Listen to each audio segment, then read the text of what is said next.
क्या बचपन में आपने एक निबंध लिखा है जिसका शीर्षक था विज्ञान वरदान या अभिशाप? इंग्लिश में बात करें तो साइंस कर्स और बून टू द सोसाइटी।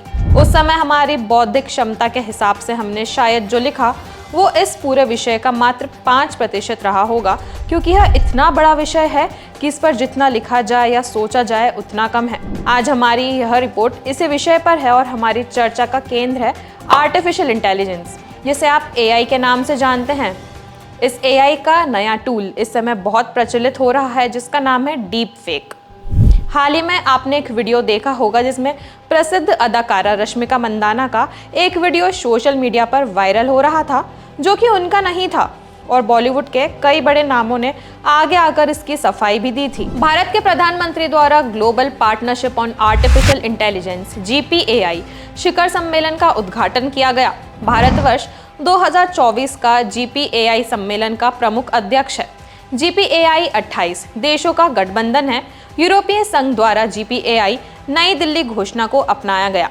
अगर GPAI शिखर सम्मेलन के मुख्य सुर्खियों की बात करें तो भारत के प्रधानमंत्री ने राष्ट्रीय AI पोर्टल पर चर्चा की, ऐरावत पहल पर प्रकाश डाला एवं डीप फेक तकनीक के संभावित दुरुपयोग पर चिंता व्यक्त की। YUVAI यानी यूथ फॉर उन्नति एंड विकास फॉर AI को GPAI शिखर सम्मेलन में प्रमुखता से प्रदर्शित किया गया था तथा YUVAI पहल के विजेताओं एवं स्टार्टअप्स द्वारा अपने AI मॉडल व समाधान प्रदर्शित किए गए।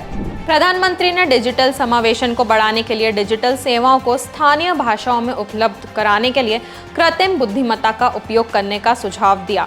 जिम्मेदार AI, डेटा गवर्नेंस, रोजगार का भविष्य तथा नवाचार एवं व्यवसायीकरण GPAI में आयोजित 4 सत्रों के 4 विभिन्न विषय हैं। शिखर सम्मेलन में AI प्रगति को प्रदर्शित करने एवं उद्योग पैनल चर्चा, कार्यशालाएं, अनुसंधान संगोष्ठी, हैकाथॉन एवं ग्लोबल AI एक्सपो जैसे विभिन्न अन्य कार्यक्रम भी शामिल थे। अब आपको बताते हैं क्या है GPAI का दिल्ली डिक्लेरेशन या दिल्ली घोषणा पत्र। GPAI का दिल्ली घोषणा पत्र क्या है?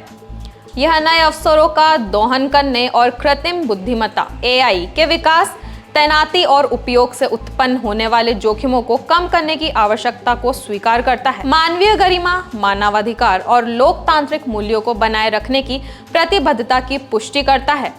AI में विश्वास, पारदर्शिता, जवाबदेही और समावेशिता को बढ़ावा देने के महत्व पर जोर दिया गया है। संयुक्त राष्ट्र के सतत विकास लक्ष्यों में योगदान देने और वैश्विक चुनौतियों का समाधान करने के लिए AI की क्षमता को पहचानता है। AI अनुसंधान, नवाचार और नीति पर अंतर्राष्ट्रीय सहयोग और समन्वय को प्रोत्साहित करता है। एक व्यापक ढांचे के विकास का समर्थन करता है जिसमें सुरक्षित और विश्वसनीय AI के लिए साझा सिद्धांत शामिल है। डिजिटल सार्वजनिक वस्तुओं को साझा करने के लिए global digital public infrastructure repository यानी GDPIR की स्थापना और रखरखाव के भारत के प्रस्ताव का समर्थन करता है। GDPIR की स्थापना ministry of electronics and information technology MEITY के तहत की गई थी ताकि G20 सदस्यों और अतिथि देशों दोनों से महत्वपूर्ण अंतर्दृष्टि और ज्ञान को समेकित करते हुए एक व्यापक भंडार के रूप में काम किया जा सके। अब नजर डालते हैं क्या है यह deep fake. Deep fake synthetic media है जो आमतौर पर किसी को धोखा देने या गुमराह करने के इरादे से दृश्य यानी विजुअल और ऑडियो सामग्री की हेरफेर करने या उत्पन्न करने के लिए AI का उपयोग करते हैं।